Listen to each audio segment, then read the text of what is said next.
Porque a história da conquista da África não começa com soldados e generais, mas com contabilistas e traficantes de escravos? E como o comércio de almas, que durou 400 anos, preparou o terreno para o leilão de nações inteiras realizado numa luxuosa sala em Berlim, sem que um único africano fosse convidado para a mesa? A resposta não está nos canhões, mas nos livros de contabilidade.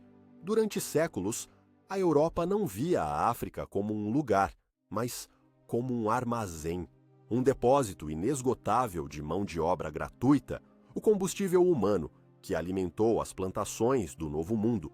A costa ocidental do continente transformou-se numa longa cicatriz pontilhada por fortes que eram menos embaixadas de civilização e mais fábricas de desespero.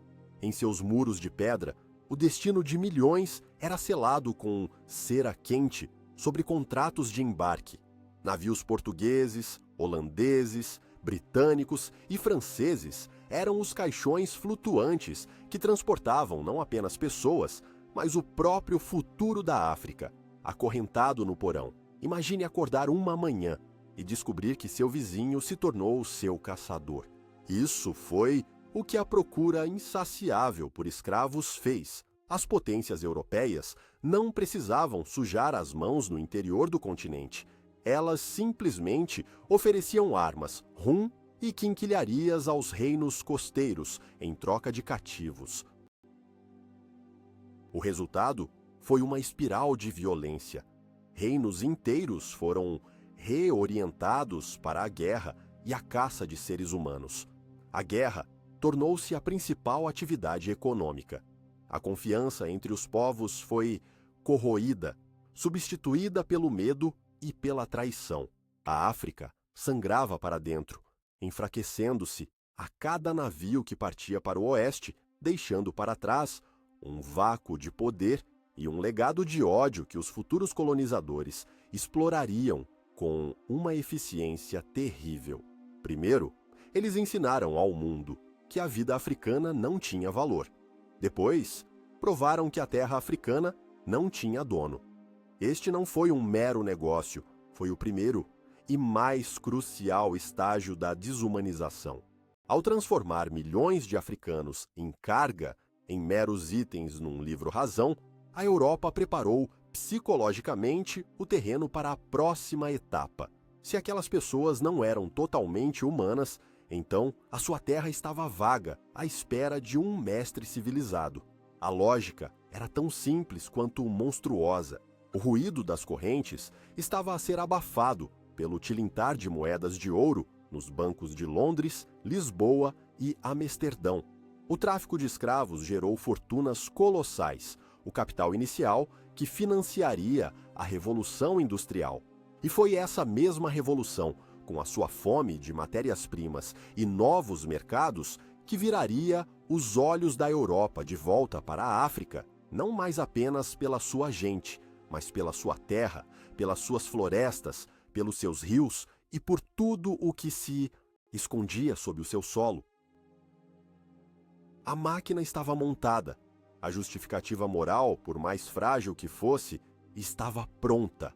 O continente estava enfraquecido por séculos de conflitos internos, fomentados do exterior. A tempestade perfeita estava a formar-se no horizonte, uma tempestade que não traria chuva, mas sim bandeiras, exércitos e linhas retas, traçadas em mapas por homens que nunca tinham pisado o solo africano. O cheiro de pólvora e desespero pairava sobre a costa. Um presságio de um desastre ainda maior que estava por vir. O comércio de pessoas estava a chegar ao fim, mas apenas porque uma forma de exploração ainda mais total e ambiciosa estava prestes a começar. O mundo estava prestes a testemunhar como se rouba um continente à luz do dia, com tratados na mão e a Bíblia debaixo do braço. O prelúdio sangrento estava completo. O palco estava montado para a tomada. A história é escrita pelos vencedores, mas a moralidade é julgada pela posteridade. O que, na sua opinião, foi o maior crime daquela era? A exploração econômica. que construiu impérios ou a desumanização de milhões de pessoas que a justificou? Deixe sua escolha nos comentários. A cortina de fumaça da missão civilizadora precisava de batedores, homens corajosos o suficiente para penetrar no que os mapas europeus chamavam de Coração das Trevas. Esses homens não eram soldados, pelo menos não oficialmente. Eram exploradores, missionários, cientistas, homens como David Livingstone, um médico e missionário escocês, movido por uma fé genuína. Ele acreditava que a sua missão era levar o cristianismo e o comércio legítimo para o interior da África, para combater o tráfico de escravos na sua origem. Durante 30 anos, ele caminhou por milhares de quilômetros, mapeando rios, lagos e culturas que nenhum europeu jamais vira. Ele via-se como um libertador.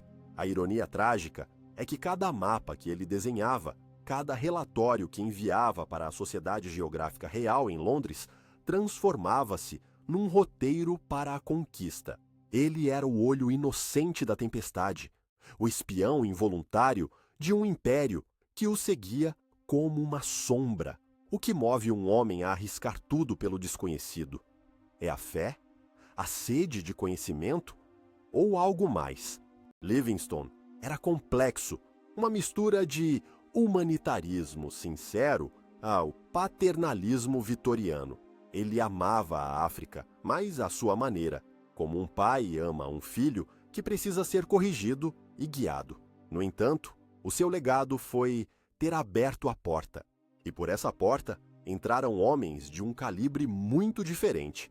Homens como Henry Morton Stanley. Se Livingstone era a alma da exploração, Stanley era o seu punho de aço. Um jornalista galês-americano, aventureiro cínico e implacável, Stanley era um homem que fazia o trabalho sujo. Famoso por encontrar Livingstone numa expedição financiada por jornais, ele viu a África não com os olhos de um missionário, mas com os de um empreiteiro. Para ele, o continente era um obstáculo a ser dominado, uma riqueza a ser extraída. As suas expedições eram operações militares em miniatura, com centenas de carregadores, disciplina de ferro e uma brutalidade que chocava até mesmo seus contemporâneos. Ele não hesitava em usar a sua espingarda para abrir caminho, deixando um rasto de aldeias queimadas e corpos para trás. Ele não estava a mapear para Deus ou para a ciência. Stanley trabalhava para quem pagasse mais, fosse o New York Herald ou o ambicioso e calculista rei dos belgas, Leopoldo II. Enquanto isso, do outro lado do rio Congo, um aristocrata ítalo-francês, Pierre Savorgnan, de Brazza, corria contra o tempo, agindo em nome da França. De Brazza era o oposto de Stanley.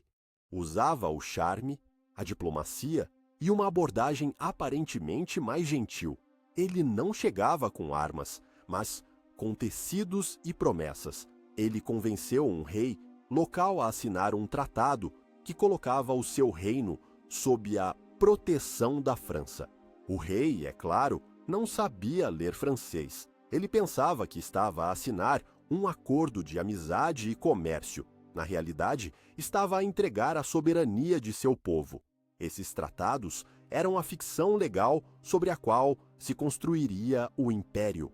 Eram pedaços de papel, assinados com uma cruz por homens que não compreendiam o conceito europeu de propriedade da terra, mas que seriam brandidos nos salões de poder da Europa como prova irrefutável de posse.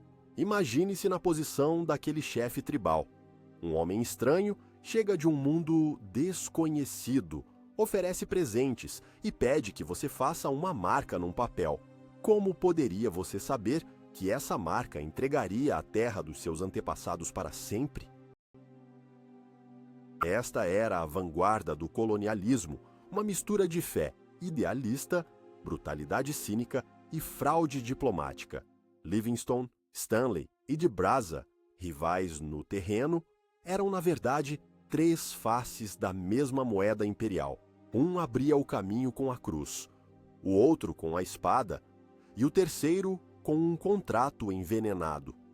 As suas descobertas, os seus confrontos com tribos, as suas lutas contra doenças e a selva tornaram-se as lendas que cativaram o público europeu.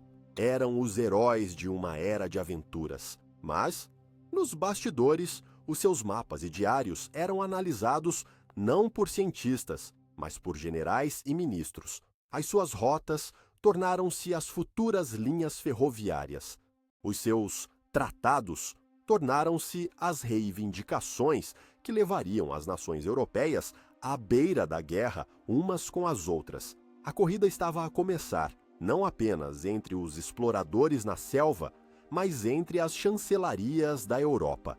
O palco estava a ser montado para o ato seguinte, um que não se desenrolaria sob o sol africano, mas sob os candelabros de cristal de uma capital europeia, onde o destino de 100 milhões de pessoas seria decidido com régua e lápis. Os relatórios de Stanley, em particular, cheios de promessas de riquezas incalculáveis no Congo, chegaram à mesa de um dos monarcas mais ambiciosos e cruéis da Europa. Esse monarca, Rei Leopoldo II da Bélgica, era um homem com um apetite por território que o seu pequeno país não podia satisfazer.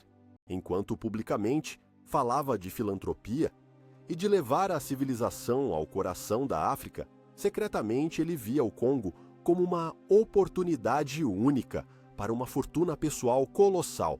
Mas Leopoldo não estava sozinho na sua cobiça. Em Londres, Paris e Lisboa, políticos e industriais olhavam para os mapas que chegavam de África com a mesma ganância. A França avançava a partir do Senegal, Portugal reforçava as suas velhas possessões em Angola e Moçambique, e a Grã-Bretanha, liderada por empresários como Cecil Rhodes, sonhava com um império que se estendesse do Cabo ao Cairo. A tensão estava a aumentar. Escaramuças entre postos avançados europeus tornavam-se cada vez mais comuns. Havia um perigo real de que a corrida pela África pudesse desencadear uma guerra em grande escala na Europa. Foi então que um mestre da Realpolitik, o chanceler alemão Otto von Bismarck, decidiu intervir. A Alemanha era uma novata no jogo colonial, mas Bismarck viu uma oportunidade de afirmar o seu novo império como o árbitro da Europa. Ele convocou uma conferência em Berlim no inverno de 1884. O seu objetivo declarado era nobre: regular o comércio, garantir a livre navegação nos rios Congo e Níger e acabar com o tráfico de escravos de uma vez por todas. Mas a verdadeira agenda era muito mais pragmática. Era sobre como roubar um continente de forma ordenada, sem que os ladrões começassem a lutar entre si. 14 nações compareceram: Estados Unidos da América, Império Otomano e todas as principais potências europeias. Não havia um único representante africano. Imagine a cena: homens de fato, em salas cheias de fumo de charuto, com mapas gigantes da África espalhados sobre as mesas. Com um golpe de caneta, eles traçavam linhas retas através de desertos, montanhas e rios, ignorando completamente os milhares de reinos, culturas e grupos linguísticos que ali existiam. Em Berlim, eles dividiram o que não lhes pertencia, prometeram o que não podiam dar e amaldiçoaram aqueles que nunca tinham visto.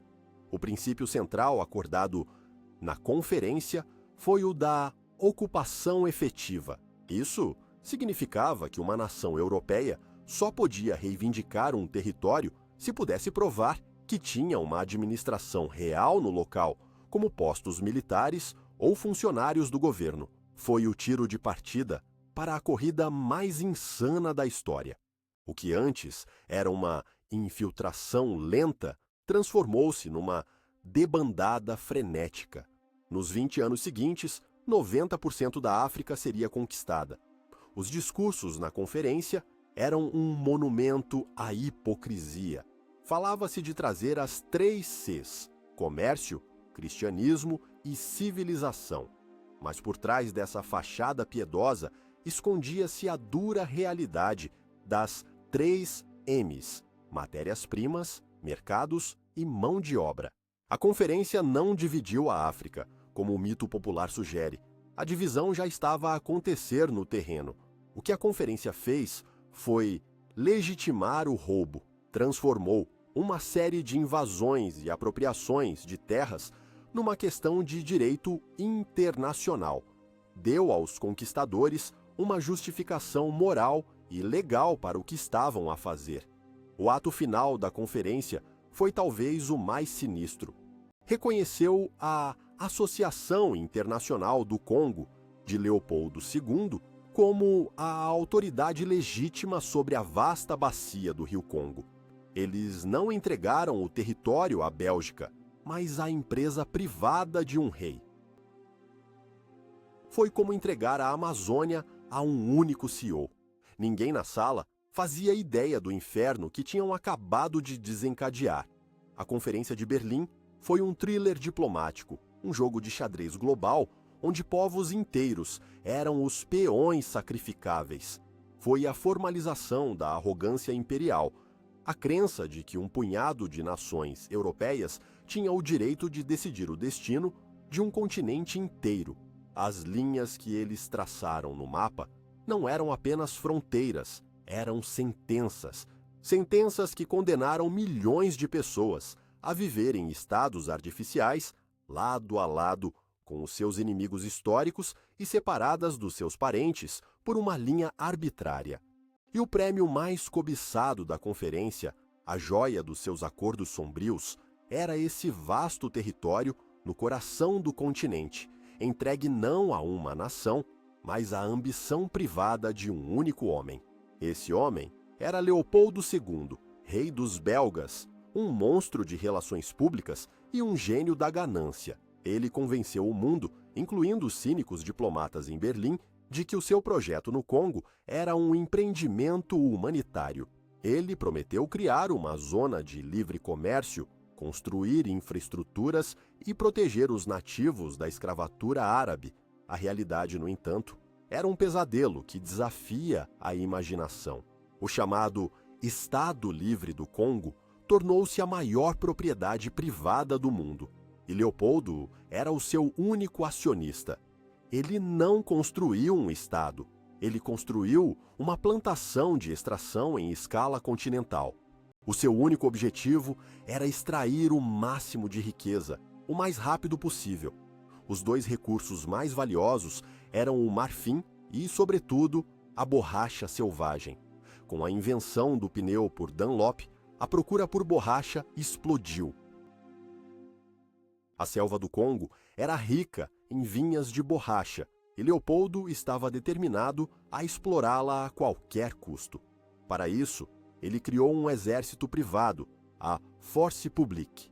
Era composto por oficiais europeus brancos e soldados africanos negros, muitos deles raptados de suas aldeias quando crianças e brutalizados até se tornarem assassinos sem alma. A sua tarefa era simples: forçar a população local a cumprir cotas de coleta de borracha. Cada aldeia tinha uma cota a cumprir. Se a cota não fosse atingida, a punição era imediata e terrível. Os soldados da Force Publique eram pagos com base na sua eficácia, e para provar que não estavam a desperdiçar balas a caçar, eles tinham que apresentar uma mão direita cortada por cada bala que disparavam. O resultado foi um regime de terror indescritível. Quando as cotas não eram cumpridas, os soldados simplesmente cortavam as mãos de homens, mulheres e crianças vivas.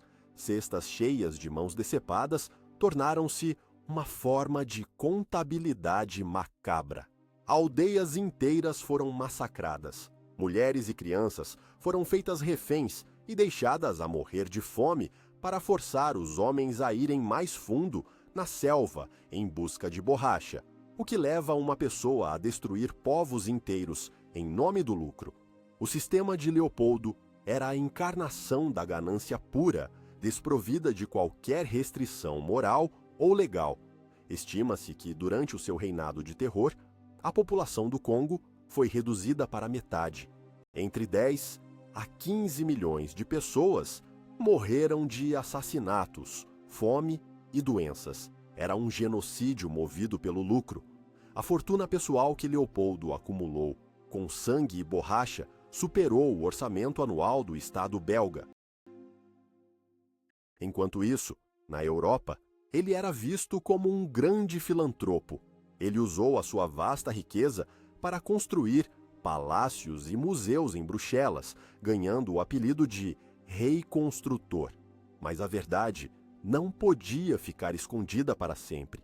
Missionários que trabalhavam no Congo começaram a enviar relatos horríveis. E um jovem funcionário de uma companhia de navegação britânica em Antuérpia, chamado Edmund Morrow, notou uma anomalia nos manifestos de carga. Ele via navios a chegar do Congo carregados de borracha e marfim valiosos, mas a regressar apenas com soldados, armas e munições. Não havia comércio, havia apenas pilhagem.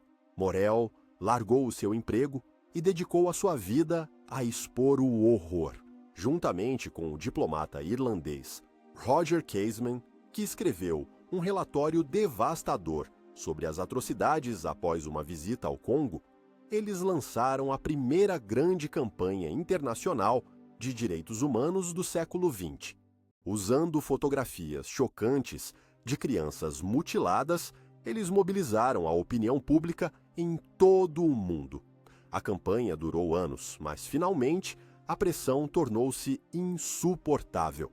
Em 1908, Leopoldo foi forçado a entregar a sua possessão pessoal ao Estado belga.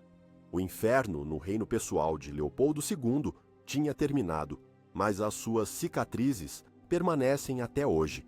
Foi a demonstração mais extrema da lógica extrativista do colonialismo. Um aviso sombrio de como a busca desenfreada pelo lucro pode transformar um paraíso num matadouro. Leopoldo foi um gênio do mal, uma anomalia na história ou apenas um produto lógico de um sistema imperialista que permitia tal crueldade? Escreva sua opinião nos comentários. Enquanto Leopoldo transformava o Congo num gulag privado, as potências mais estabelecidas, França e Grã-Bretanha, empregavam métodos mais convencionais, mas não menos brutais, para consolidar os seus impérios. Na África Ocidental e do Norte, eles não encontraram sociedades fragmentadas, mas sim impérios poderosos e estados centralizados que ofereceram uma resistência feroz. A conquista aqui não foi uma questão de tratados fraudulentos, foi uma questão de ferro e sangue. A França, impulsionada por um misto de orgulho nacional, ferido após a derrota para a Prússia, e ambições imperiais, lançou a sua legião estrangeira e os seus tirailleurs senegalais através do deserto do Saara e das savanas do Sahel. O seu objetivo era criar um vasto bloco de território francês que se estendesse do Atlântico ao Mar Vermelho. No seu caminho estavam estruturas políticas formidáveis, como o Império Tukulor de Ahmadou Sékou e, mais notavelmente, o Império Vassulu, do carismático e brilhante líder militar Samori Touré.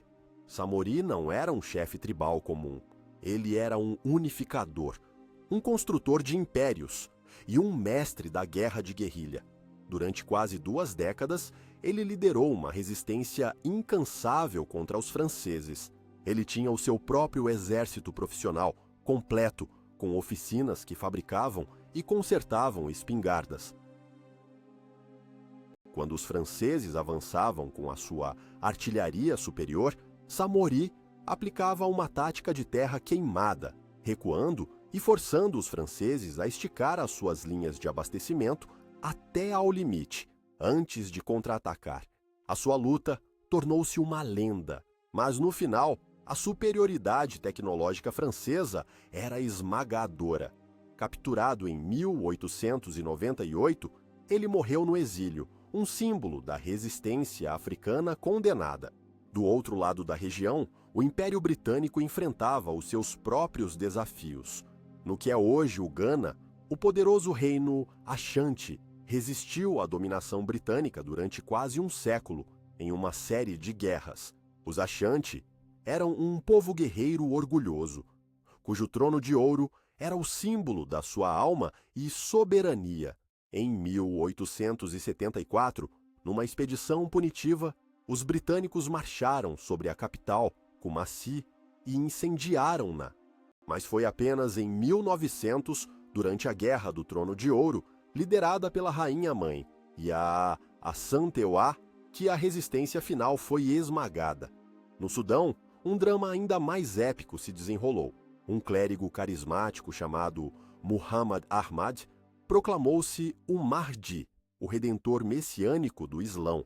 Ele uniu as tribos do deserto num fervoroso movimento jihadista contra o domínio egípcio, que era apoiado pelos britânicos. Em 1885, os seus guerreiros, conhecidos como derviches, tomaram Khartoum e mataram o famoso general britânico Charles Gordon. Foi uma humilhação chocante para o maior império do mundo. A vingança britânica demorou mais de uma década a chegar, mas quando chegou, foi terrível. Sob o comando do frio e metódico general Horatio Kitchener, um exército anglo-egípcio, equipado com a mais recente tecnologia militar, avançou pelo Nilo. O clímax ocorreu em 1898, na Batalha de Omdurman, perto de Khartoum.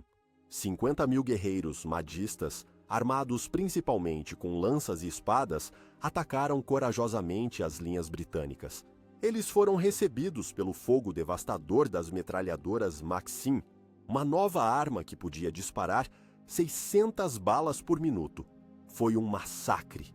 Em poucas horas, mais de 10.000 mahdistas foram mortos. As baixas britânicas foram menos de 50. O jovem Winston Churchill, que participou na batalha, descreveu-a não como uma luta, mas como um extermínio. A metralhadora transformou a conquista num exercício de logística industrial. O heroísmo individual e a coragem em massa tornaram-se irrelevantes em face do poder de fogo mecanizado.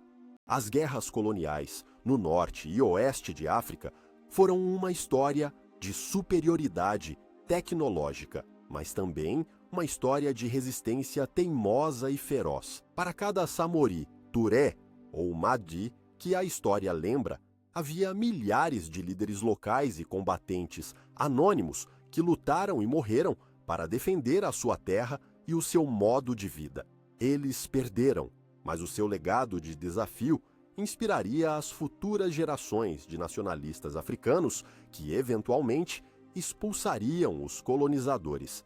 O rolo compressor do império parecia imparável, mas a sua marcha deixava para trás não apenas ruínas, mas também as sementes de futuras rebeliões. E em nenhum lugar essa máquina imperial foi tão personificada quanto na figura de um único homem no extremo sul do continente.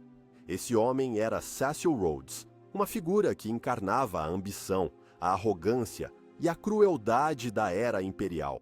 Um filho de pastor inglês, que foi para a África do Sul, por motivos de saúde, ele fez uma fortuna colossal nos campos de diamantes de Kimberley.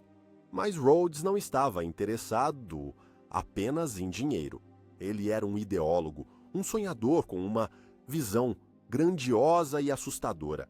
Ele acreditava fervorosamente na superioridade da raça anglo-saxônica e sonhava em pintar o mapa de África de vermelho britânico, construindo uma ferrovia que ligasse o Cairo, no norte, à cidade do Cabo, no sul. Para ele, o imperialismo não era apenas uma política, era um dever quase religioso. Ele disse uma vez: "Afirmo que somos a primeira raça do mundo. e que quanto mais do mundo habitarmos, melhor será para a raça humana. Com essa convicção fanática e uma riqueza quase ilimitada, ele partiu para realizar o seu sonho. O seu principal instrumento foi a Companhia Britânica da África do Sul, uma empresa licenciada pela coroa britânica que funcionava como um estado privado. Tinha o seu próprio exército, a sua própria polícia e o poder de fazer tratados e administrar territórios. Era o modelo da conquista por procuração. O primeiro alvo de Rhodes foi a terra entre o rio Limpopo e o rio Zambezi, o lar dos povos Shona e Ndebele. Em 1888, os seus agentes enganaram o rei Ndebele Lobengula, fazendo-o assinar a concessão Rude. Lobengula pensava que estava a conceder direitos de mineração limitados. Na realidade, ele assinou a entrega de todo o seu país. Quando ele percebeu o engano, era tarde demais. A coluna pioneira de Rhodes já estava a marchar para o norte.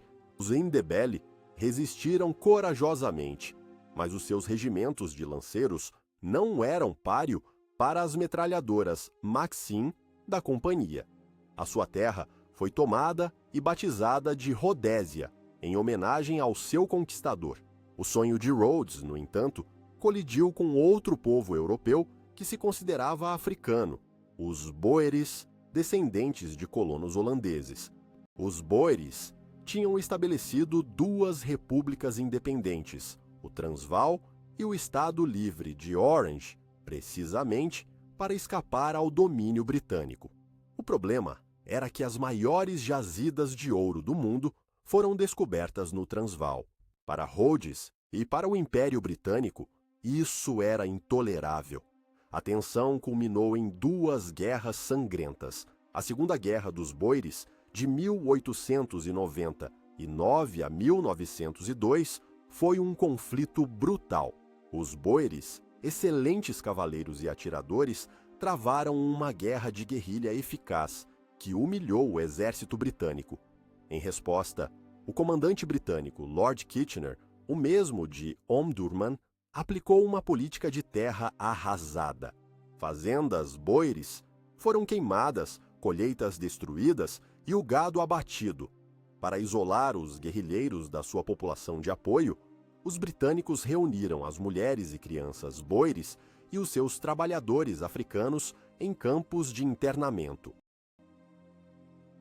As condições nesses campos de concentração, um termo que os britânicos popularizaram, eram horríveis.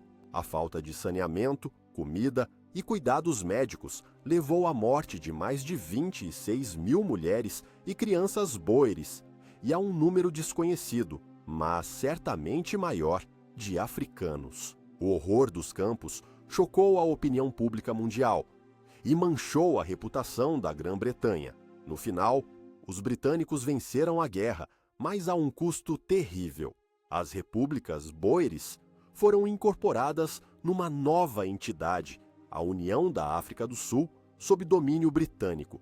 No entanto, para apaziguar os Boeres derrotados, os britânicos concederam-lhes poder político à custa da maioria negra. As sementes do apartheid, um sistema de segregação racial ainda mais rígido e codificado, foram plantadas nas cinzas da guerra. Cecil Rhodes não viveu para ver a união, mas o seu legado foi a criação de um Estado racialmente estratificado, construído sobre a desapropriação dos africanos e impulsionado pela riqueza mineral. A sua corrida pelo diamante e pelo ouro redesenhou o mapa da África Austral, mas também criou um caldeirão de ressentimento que explodiria no século seguinte. O rolo compressor britânico tinha pavimentado o caminho do Cabo para norte, mas o sonho de Rhodes, do Cairo, enfrentaria um obstáculo inesperado e formidável. Enquanto a Grã-Bretanha e a França consolidavam os seus vastos domínios, outras nações europeias, mais novas no cenário mundial, tentavam desesperadamente garantir o seu lugar ao sol. A Itália, unificada apenas em 1871, olhava para o outro lado do Mediterrâneo com inveja e ambição. O alvo mais tentador era a Etiópia, um antigo império cristão com uma história que remontava a milênios. Era o único reino africano que tinha resistido com sucesso tanto à expansão islâmica quanto à intrusão europeia. Os italianos, que já tinham estabelecido uma colônia na vizinha Eritreia, viram a Etiópia como o prêmio principal que os elevaria ao estatuto de grande potência. Em 1889, eles assinaram o Tratado de Wuchale com o imperador Menelik II. Havia duas versões do tratado. Na versão em amárico, que Menelik leu, o tratado era um acordo de amizade e cooperação. Na versão em italiano, uma cláusula afirmava que a Etiópia concordava em conduzir todas as suas relações externas através da Itália, transformando efetivamente o país num protetorado italiano. Quando Menelik descobriu a duplicidade, ele repudiou o tratado. A Itália, sentindo-se humilhada, decidiu impor a sua vontade pela força. Em 1896, um exército italiano bem equipado marchou para o interior da Etiópia. Menelik, no entanto, era um líder astuto e um modernizador. Ele tinha passado anos a acumular armas de fogo modernas de várias fontes europeias e a unificar os lordes feudais do seu império. Ele reuniu um exército de cerca de 100.000 homens, muitos deles armados com espingardas tão boas ou melhores que as dos italianos. O confronto decisivo ocorreu a 1º de março de 1896, na Batalha de Adwa. Superados em número e a operar num terreno desconhecido com mapas imprecisos, os italianos foram completamente esmagados. Foi uma vitória impressionante e sem precedentes. Pela primeira vez, um exército africano, usando tecnologia moderna, tinha derrotado decisivamente uma potência colonial europeia em campo aberto. A notícia da vitória em Adwa ecoou por todo o mundo. Para os europeus, foi um choque humilhante. Para os africanos e para os povos colonizados em todo o mundo, tornou-se um poderoso símbolo de resistência, uma prova de que o homem branco não era invencível. A Etiópia garantiu a sua independência e permaneceu como um farol de liberdade num continente quase totalmente subjugado. Imagine a onda de orgulho e esperança que essa vitória enviou através da África. Era a prova de que a resistência não era fútil. A história de Adwa é um triunfo da inteligência, da unidade e da vontade de um povo de permanecer livre. Contudo, o destino do vizinho da Etiópia, o Sudão, serve como um contraste sombrio e um lembrete da fúria implacável de um império humilhado. A revolta mahdista, que tinha culminado na queda de Khartoum e na morte do general Gordon, era uma mancha na honra vitoriana que a Grã-Bretanha estava determinada a apagar. A campanha de reconquista, liderada por Kitchener, não foi apenas uma operação militar, foi uma cruzada de vingança. O avanço metódico pelo Nilo, com a construção de ferrovias e o uso de canhoneiras a vapor, culminou na já mencionada Batalha de Omdurman, um massacre tecnológico. Após a vitória, Kitchener não mostrou misericórdia.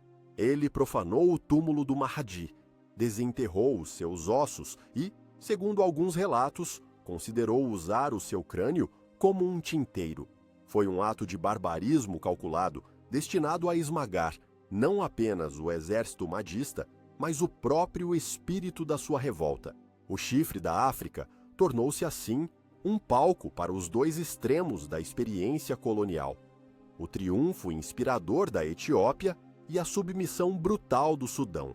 Mostrou que a independência podia ser defendida, mas apenas com uma combinação de liderança visionária, unidade nacional e modernização militar.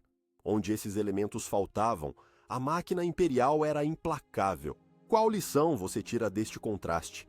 A importância da diplomacia astuta e da preparação, como a de Menelik, ou o poder da resistência armada, mesmo quando as probabilidades são esmagadoras? Partilhe a sua opinião nos comentários. Enquanto a Itália sofria uma humilhação histórica na Etiópia, outra potência europeia tardia, a Alemanha, estava a forjar um império colonial com uma ferocidade que prenunciava os horrores do século seguinte. O chanceler Bismarck, que tinha organizado a Conferência de Berlim, era inicialmente cético em relação às colônias, mas a pressão dos nacionalistas e dos interesses comerciais forçou a sua mão.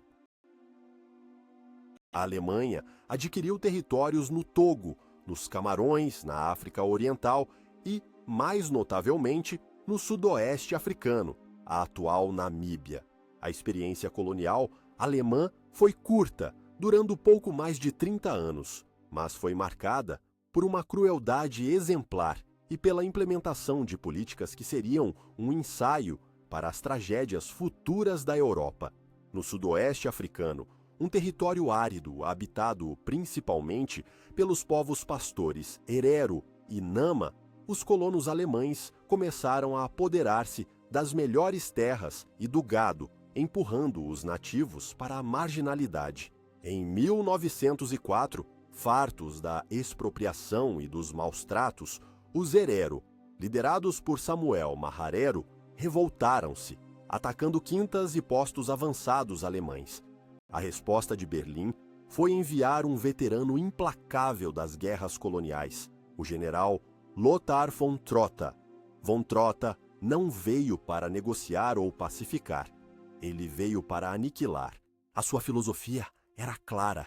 Eu aniquilo as tribos rebeldes com rios de sangue.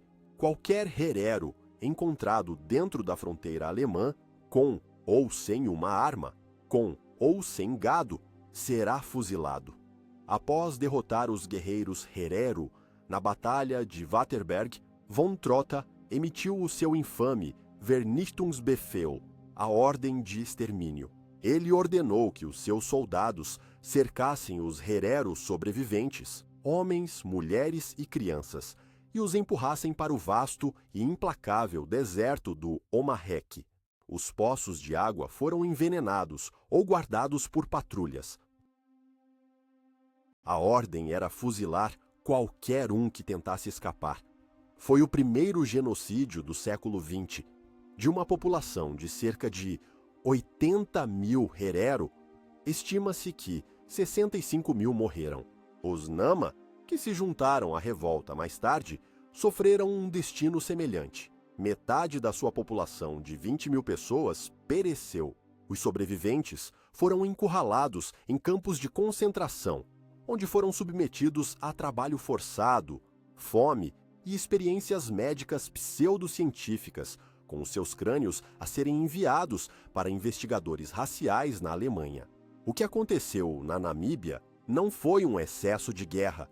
Foi uma política deliberada de extermínio racial, justificada por uma ideologia de supremacia que via os africanos como sub-humanos.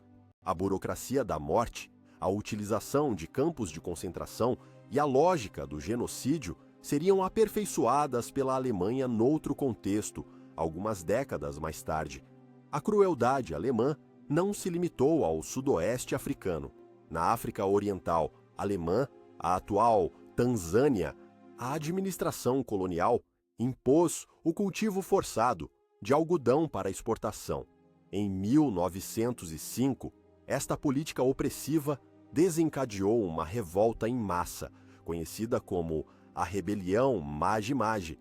O nome vem da crença, promovida por um profeta chamado Kindikitile Ngwali, de que beber uma água sagrada, Maji em Swahili, tornaria os guerreiros invulneráveis às balas alemãs. A crença deu aos rebeldes uma coragem desesperada, mas a água mágica não funcionou contra as metralhadoras. A rebelião foi esmagada com uma brutalidade terrível. O exército alemão não se limitou a lutar contra os guerreiros. Eles aplicaram sistematicamente uma política de fome, queimando aldeias e destruindo colheitas. Estima-se que até 300 mil pessoas morreram, a grande maioria de fome. Foi uma demonstração arrepiante da lógica da punição coletiva. A história colonial alemã é um lembrete sombrio de como a ideologia da superioridade racial, quando combinada com o poder militar e a eficiência burocrática, pode levar ao horror absoluto. Foi a face mais nua e honesta do colonialismo, despojada de qualquer pretensão de missão civilizadora. Era sobre dominação, exploração e, se necessário, extermínio. A coragem desesperada dos condenados, tanto dos Herero, no deserto, como dos guerreiros Madi-Madi no mato, foi trágica e inspiradora. Eles lutaram contra uma máquina de morte que os via não como oponentes, mas como pragas a serem erradicadas. E essa máquina, depois de afinada em África, voltaria para casa. Uma vez concluída a conquista militar, a fase mais dramática da corrida, as potências coloniais enfrentaram um desafio diferente: como administrar estes vastos territórios e populações com um número mínimo de europeus e torná-los lucrativos. A resposta foi a criação de uma máquina imperial, um sistema de controlo e exploração que era ao mesmo tempo engenhoso e opressivo. A espinha dorsal desta máquina era a infraestrutura. Foram construídas ferrovias por toda a África. Mas estas não eram para o benefício dos africanos, eram artérias de extração. As linhas não ligavam centros populacionais africanos, ligavam as minas e as plantações do interior aos portos na costa, de onde a borracha, o cacau, os diamantes, o cobre e o algodão podiam ser enviados para a Europa. A construção destas ferrovias foi muitas vezes feita com trabalho forçado, com milhares de trabalhadores africanos a morrerem de doenças e exaustão. A ponte sobre o rio Tsavo, no Quênia, por exemplo, tornou-se famosa pelos leões devoradores de homens que aterrorizaram os trabalhadores. A própria existência da ferrovia transformou a paisagem econômica e social, criando novas cidades e marginalizando outras, sempre de acordo com as necessidades do império. O próximo parafuso na máquina era o imposto. As administrações coloniais introduziram um imposto de cabana, ou um imposto de palhota, que tinha de ser pago em dinheiro, não em bens ou gado. Isto foi um golpe de gênio perverso. A maioria dos africanos vivia numa economia de subsistência e não tinha acesso a dinheiro. A única maneira de o obter era trabalhar para os europeus, seja nas plantações, nas minas ou em projetos de construção do governo. O imposto forçou milhões de homens a abandonar as suas aldeias e as suas quintas para se tornarem trabalhadores assalariados, recebendo salários de miséria por um trabalho árduo. Destruiu a autossuficiência das economias locais e criou uma classe trabalhadora dependente. O poder militar era naturalmente a garantia final do sistema. Mas em vez de dependerem exclusivamente de tropas europeias, caras e vulneráveis a doenças tropicais, as potências coloniais criaram exércitos locais. Os tirailleurs franceses, os askaris alemães e britânicos, os force publique belgas, todos eram compostos por soldados africanos, comandados por oficiais brancos. Eram frequentemente recrutados de um grupo étnico para policiar outro, uma aplicação clássica da política de dividir para reinar. Assim, a ironia suprema do colonialismo era que o seu poder era mantido, em grande parte, por africanos a oprimir outros africanos em nome de um mestre europeu. A administração em si variava. Os franceses praticavam a assimilação, uma política que, em teoria, visava transformar os africanos em cidadãos franceses evoluídos, desde que adoptassem a língua e a cultura francesas. Na prática, muito poucos alcançaram este estatuto. criando uma pequena elite alienada da sua própria cultura, enquanto a massa da população permanecia como súbditos. Os britânicos, por outro lado, preferiam o governo indireto. Eles governavam através das estruturas de poder tradicionais, usando os chefes e reis locais como intermediários. Isto parecia mais benevolente, mas muitas vezes corrompia as estruturas de poder locais, dando a certos chefes um poder autocrático que nunca tinham tido antes e criando ressentimentos profundos entre diferentes grupos. Independentemente do método, o resultado era o mesmo: a lógica fria da exploração. Cada decisão administrativa, cada nova lei, cada imposto era concebido para servir os interesses da metrópole. A engenharia social em grande escala estava em ação. As potências coloniais não só redesenharam as fronteiras, como também tentaram redesenhar as próprias sociedades, favorecendo certos grupos étnicos em detrimento de outros, criando identidades tribais, que antes eram muito mais fluidas. Os belgas, na Ruanda e no Burundi, por exemplo, ao favorecerem a minoria Tutsi sobre a maioria Hutu, plantaram as sementes do genocídio que ocorreria décadas mais tarde. A vida sob o domínio colonial era uma de violência latente e sufocação lenta. Não era apenas a violência física das expedições punitivas, mas a violência estrutural de um sistema que negava aos africanos a sua agência, a sua história e o seu futuro. A máquina do império era eficiente, mas desalmada. E enquanto funcionava, extraindo riqueza e impondo ordem, também estava, sem o saber, a forjar as ferramentas da sua própria destruição. Uma consciência pan-africana e um desejo ardente de liberdade. No ano de 1914, o mapa de África estava completo, com exceção da orgulhosa Etiópia e da Libéria, um pequeno estado fundado por escravos americanos libertos e protegido pelos Estados Unidos da América. Todo o continente estava sob domínio europeu. As linhas traçadas em Berlim tinham se solidificado em fronteiras, postos de controlo e administrações coloniais. A corrida tinha acabado.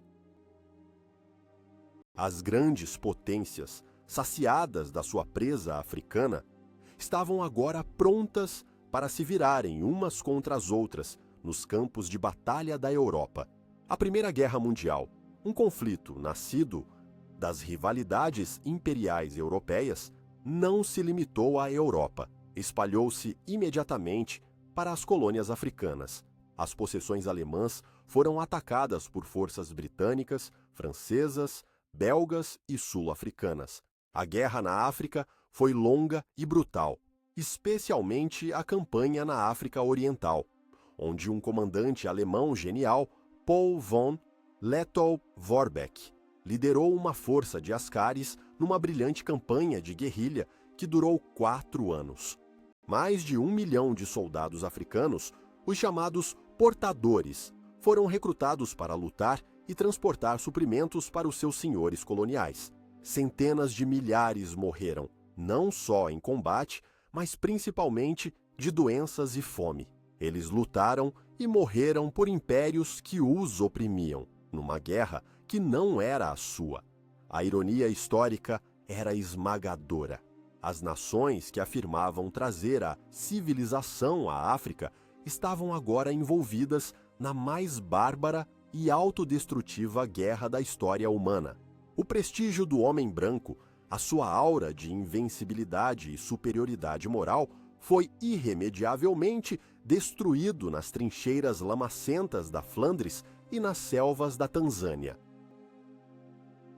Os soldados africanos que sobreviveram e regressaram a casa tinham visto a civilização europeia no seu pior. Eles tinham aprendido a usar armas modernas, tinham visto o mundo e já não estavam dispostos a aceitar o estatuto de súbditos inferiores. As sementes do nacionalismo moderno começaram a germinar. Após a guerra, as colônias alemãs não foram libertadas.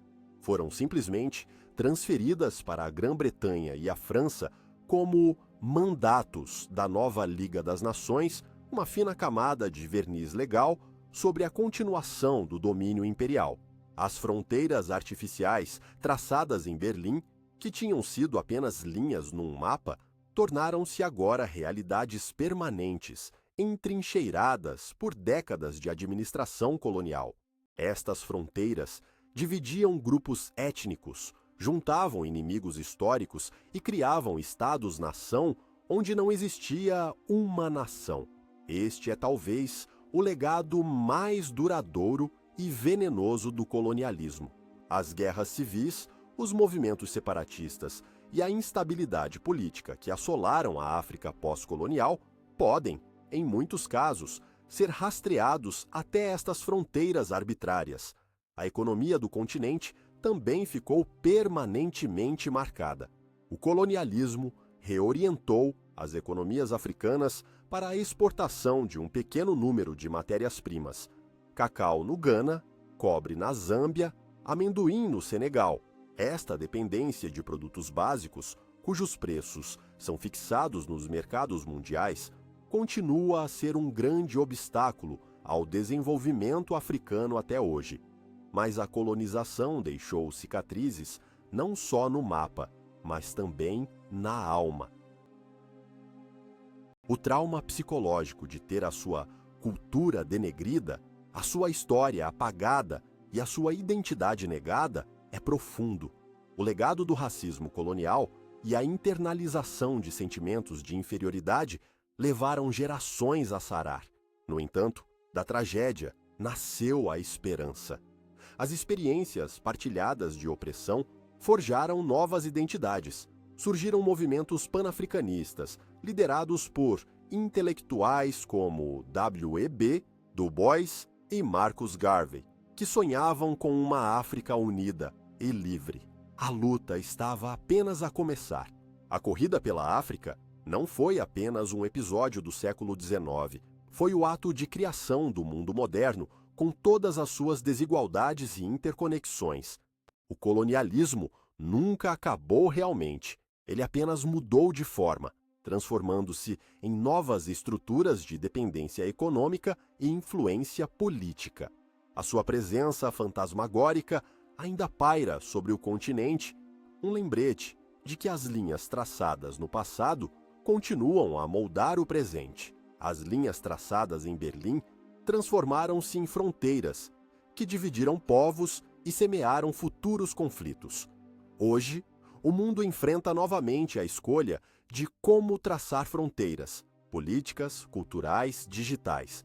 Diga-nos o que você acha mais importante para o futuro: a inviolabilidade das fronteiras estabelecidas ou o direito dos povos à autodeterminação, mesmo que isso leve a reestruturações. Escreva a sua resposta nos comentários.